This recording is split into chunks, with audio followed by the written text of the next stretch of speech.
here in Lockport, Illinois, celebrating the Radiant Black, the Massiverse. I'm here with Kyle Higgins. Kyle, how does it feel to be in your hometown, surrounded by your creations and the creations of your friends and peers? It's cool. It's like, I'm not gonna lie. Like, it's you know y- when I grew up loving superheroes, and I've spent the last few days back here before C2E2, like showing my friends and collaborators who I've been working with from in a lot of cases around the globe. I mean, Eduardo Ferragato flew in from Brazil, and who I'm blanking, sorry, but Matt and Michael flew in from Australia, and Melissa and Ryan flew in from Los Angeles, and Circle Guy News guys drove in from Buffalo, and it's just like, just to share and show like where so much of the book comes from, but also like, this is a celebration tonight, and there are so many people have come out for this, and it's very special. Like, it's a lot of fun. I'm not gonna lie. And the fact that you could actually see, I mean, we've got the cardboard cutouts, Yeah. the blacklight room next door. Yeah. There's a lot of different elements to what you guys have built over the last few years. And now, C2E2, you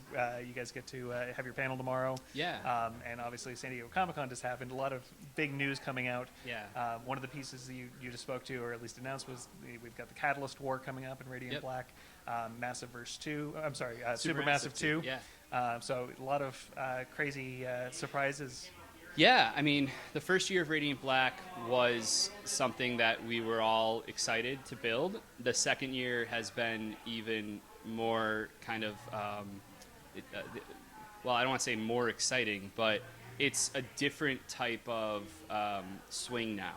And what we're doing with the other books, Rogue Sun, Infernal Girl Red, which we're announcing release dates tomorrow at the panel, which this will air after the panel, so...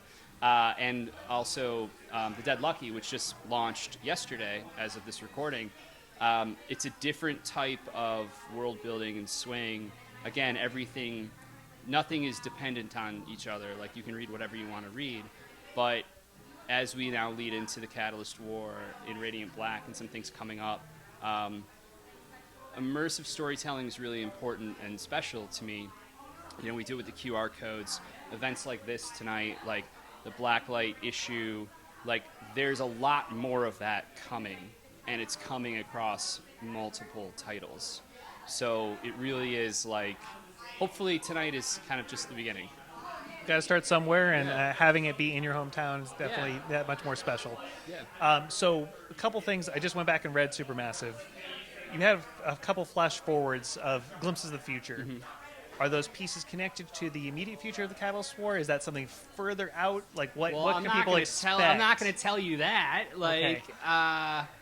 I would say that if you've heard me give interviews in the past, or even in the letters column that Michael writes every month, you'll know, and it won't be a surprise to hear, that we have a lot planned out. Like, I have through issue 36 that I'm kind of working out and working through right now. And so, like, nothing is done without a purpose.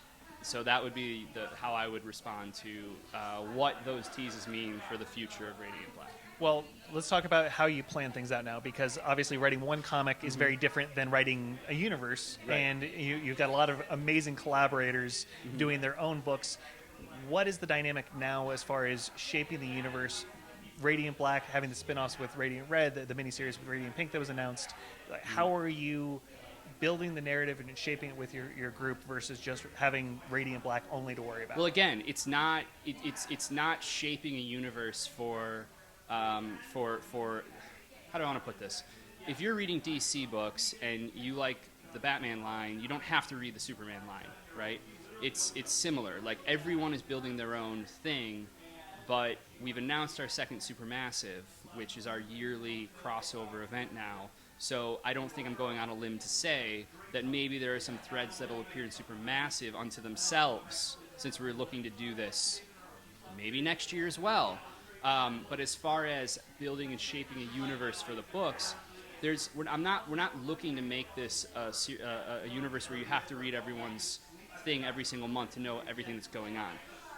The buy-in and the sell of the universe is the characters, and the fact that every character is owned and created by their creative teams. So, like, this is really much more a celebration of the creators than it is a universe. And the fact that we all come from Power Rangers or have a background in Power Rangers as well as other comic books and superhero work that I've done in the past is awesome, you know. I spent 10 years writing superheroes for other people, and now I'm writing them for myself. And I get to bring in my friends, and we get to build what we want to build together, and we own what we create. And honestly, it doesn't get much better than that. Well, I have to follow up on one Comic-Con thread. Okay. We have a mutual friend, Mr. Will Friedle. Oh, yes. So we got to talk to Will about Radiant Black, Yeah. and I got my one question in. But can you talk about bringing him in to voice, Sure. not only to voice the character, but for Will to be in the comic? Right. I know that you have a personal connection with him, but can you talk about how that came to fruition? I just asked him. Okay, well, I mean, I look, the book is as much, hopefully, a really kind of forward-thinking superhero series as it is a celebration of being a fan of superheroes. And so for me, things like Batman Beyond and all of the DC animated universe is very near and dear to my heart. And the idea that Marshall is very much an Eric Matthews with superpowers, and I was able to get said Eric Matthews, who also played my favorite superhero of all time in animation, Batman Beyond, is again like, how do you not make that ask? So luckily, Will was super on board and gracious enough to agree and to join us. And you know, maybe this isn't the last time. we hope we can see more of Will's appearances, but also more animated shorts for either the Cowl universe or Radiant Black in the future. Fingers crossed. That would be cool, wouldn't it? Well, Kyle, C2E2 tomorrow. Yep. Stay tuned for more at Comics Online. Always a pleasure, Awesome. sir. Thanks so much. From leaping tall buildings to going off like gamma bombs. Switch your internet browser to comicsonline.com.